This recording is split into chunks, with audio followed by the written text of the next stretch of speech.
We are back here on the GSMC Chip Shot Football Podcast to continue with our next segment. We finally got an answer on this NFL tampering situation that has been going on since the beginning of March. Up until now, the NFL has been pretty quiet about it, and has not really shown any sort of movement with this situation going on. It's been months now with other reports coming out saying that it was going to happen this week, and then it was going to happen the next week, and then probably it was going to happen last week, but nothing happened. And now it sort of just pops up out of nowhere, and the NFL didn't make too big of a deal about it because the punishment wasn't that severe at the end of the day. If you needed a little bit of catching up, the Philadelphia Eagles and the Atlanta Falcons were being investigated by the NFL for potentially tampering in their acquisitions of Saquon Barkley for the Eagles and for the acquisition of Kirk Cousins for the Atlanta Falcons. First, I'll give you guys the punishment, and then I'll sort of fill you guys in with the rest of the information. The final verdict for the Atlanta Falcons was the more severe one because they actually got a punishment and the Eagles did not. The Atlanta Falcons were stripped of their 2025 fifth round pick and were fined $250,000 as a team, and their general manager, Terry Fontenot, was also fined $50,000 towards himself, whereas the Eagles came away from this unscathed. They had no punishment because the NFL, after a lengthy investigation into their emails, text messages, and just conversations between general manager Howie Roseman, Saquon Barkley, Penn State coach James Franklin, the NFL concluded that they found no evidence of any potential tampering actions between the two parties directly during the 52-hour tampering period before free agency officially begins. And the rules are with the tampering period, that those 52 hours before free agency actually starts, the other teams can make direct contact with any player's agent. So it has to be a secondary source there. Unless the player is representing himself, that's the only way these other teams, if you are a free agent, can contact you if you're representing yourself directly. But if you do have an agent, during the tampering period, only your agent can meet with other teams, and that line of communication can only be held between the agent and opposing teams. And because of that, the Falcons were fined and were stripped of their fifth round pick, and the Eagles came away really with no harm being done. They really just had nothing be done to them with this punishment. And now I'll sort of get into each situation, why this was carried out for a while. We'll start with the Philadelphia Eagles. It was just really all a big misunderstanding, it appears, because the investigation really started and it raised a lot of eyebrows when Saquon Barkley's former coach, his college coach, James Franklin, the head coach still at Penn State University, he commented on a conversation he had with Saquon Barkley about signing with the Philadelphia Eagles, and he implied that Saquon had a direct conversation with general manager Howie Roseman of the Philadelphia Eagles before free agency officially started, and he sort of pitched them this idea of this being Howie Roseman, that coming back to Philadelphia, playing for the Eagles, was going to be a nostalgic moment with all the Penn State fans still being Eagles fans, and making a return to the city of Philadelphia was going to be so special. James Franklin implied that Howie Roseman directly told that to Saquon Barkley, which obviously is against the rules during the tampering period.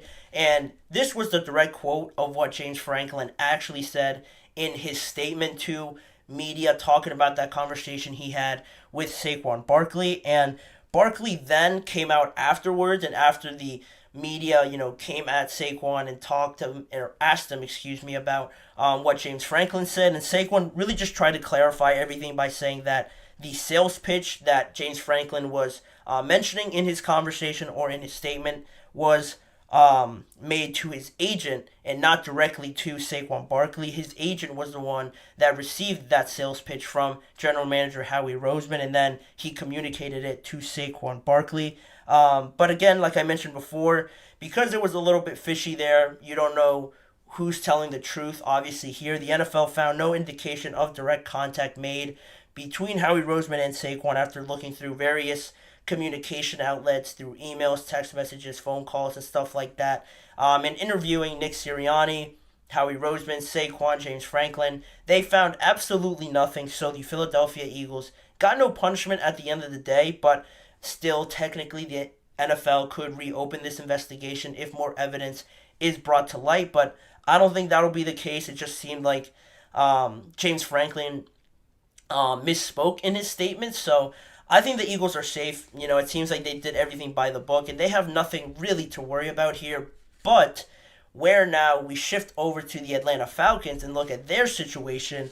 Kirk Cousins just really let the cat out of the bag. Honestly, he told on himself is what I'm trying to say. He ratted himself out in his statement, talking to the press at his introductory press conference, and he just told on himself. He gave himself away by I'll pull up the quote here. He said directly in his quote there in his statement as to, why this was such a great place for him to come. He said, "There's great people here, and it's not just the football team. I mean, I'm looking at the support staff meeting, calling yesterday, our head athletic trainer, talking to our head of PR. I'm thinking we've got good people here." And it is important to mention that when this introductory press conference was being, held and he was talking, this was on the first day of free agency on, I think it was a Thursday or a Wednesday, and in his statement he said, I'm looking at the support staff meeting, calling yesterday. So if his press conference was on the first day and he said that he called yesterday, obviously that falls during the tampering period, and that was a direct violation of the rules that these free agents have to abide by. And no, Kirk Cousins isn't representing himself. He actually has an agent. So by saying he directly called the head athletic trainer, the head of PR, he just told on himself. He sold. He just ratted on himself, and it was kind of funny looking at it back now because he tried to brush it off quickly afterwards, saying that there wasn't really much there in what he said, but there quite frankly was a lot, and it is just as obvious as it could get when you read back what Kirk Cousins said. But it wasn't just that. The NFL found also some evidence that there was some tampering going on with the Falcons' acquisition of Darnell Mooney and also tight end Charlie Warner. So those specifics weren't really explained in any of the sources I found when I was looking up the information for this. So I can't talk about it, but at the end of the day, they were also found to be included in this tampering. So the Falcons were fine, and that's really what it came down to with this whole situation. But now you think about it, and this tampering and how it all worked out. Why did it take so long? I don't really have that answer, because it seems like based on the punishment, it wasn't that severe, and I think a lot of people probably would have guessed that if they didn't punish them before the NFL draft, that this punishment was going to be applied towards next year's draft, as that usually will be the case for these allegations. When something like this happens, it usually comes down to the NFL taking away a draft pick.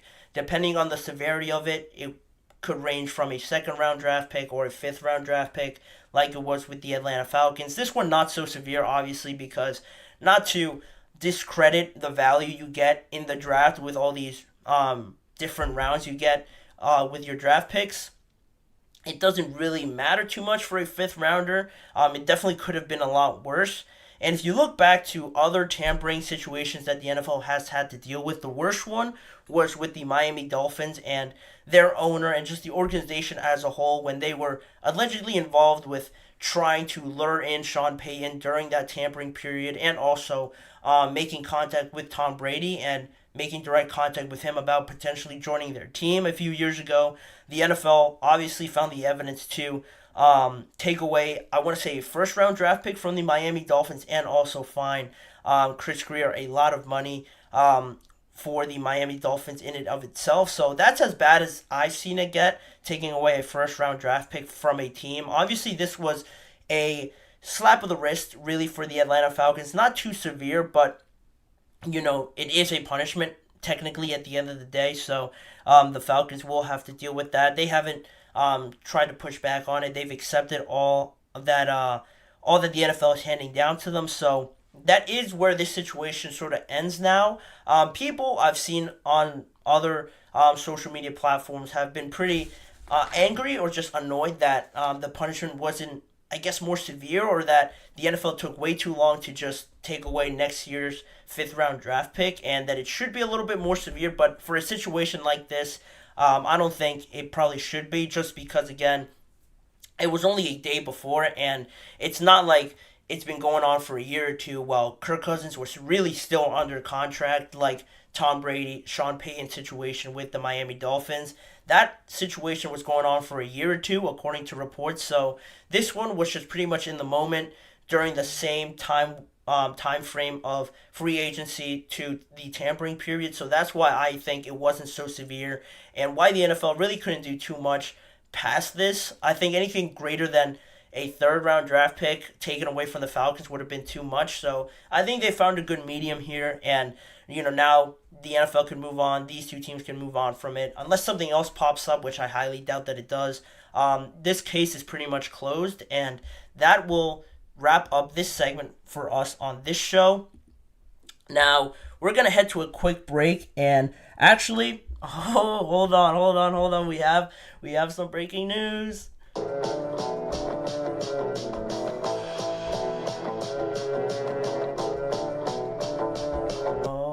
Okay, I got it now.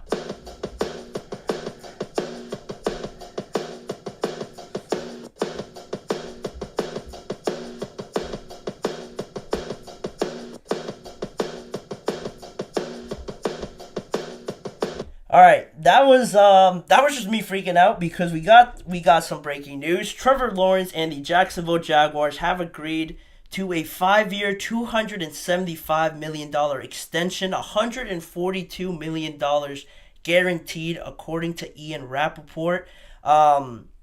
Let me do the quick math there just to see what we're working with here. 275 on a 5-year deal, $55 million per year for Trevor Lawrence and the Jacksonville Jaguars, tying him for the highest earning contract in the NFL currently, tying him with Joe Burrow. So, yeah, that was some breaking news there. I was not prepared for that at all. I really messed that up. But that is that. We're going to go to a quick break, and when we return, we're going to come back and talk about Travis Kelce and him talking about his future in the NFL. He's on a new contract extension, but he talks about life past that and how much he has left in the tank. We're going to get to more details on that situation when we return. You're listening to the GSMC Chip Shot Football Podcast.